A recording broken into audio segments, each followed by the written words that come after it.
كشي مالي ذنب كشي ما بمشطه هي كشي هذا شعري كشي مالي ذنب كشي ما بمشطه هي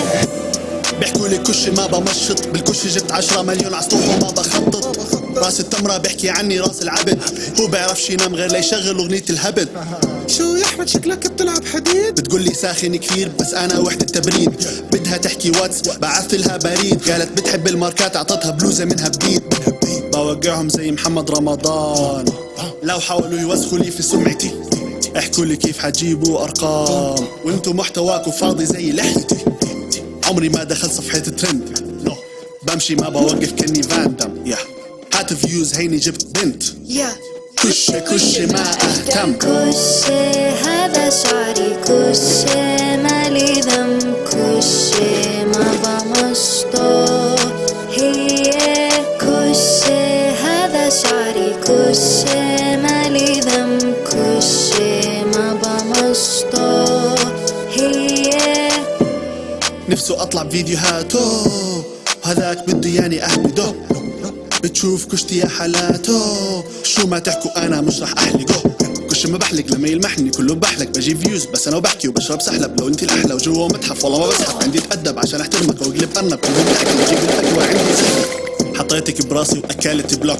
لو انت البنت الصح مش حتسمعي كيبوب طول ما احنا سوا ما في تنزلي تيك توك بحكي عن شعري خريسي وهو شبه سبونج بوب بحكولي ارجع زي زمان ضلكوا احكوا يا ريت بالاغاني جابوا سيارات حجيب بسكليت حاولوا ياكلولي حقي فعليهم اتغديت حطولي محتواهم حكيت شيل البيت كشي هذا شعري كشي مالي ذنب كشي ما بمشطه هي كشي هذا شعري كشي مالي ذنب كشي ما بمشطه هي عندي كشي كله بيعلق على شعراتي مالكم ومالي كشتي محلاها سيبوها بحالها مالكم ومالي كشتي لحالي عندي كشي كله بيعلق على شعراتي مالكم ومالي كشتي محلاها سيبوها بحالها مالكم ومالي كشتي لحالي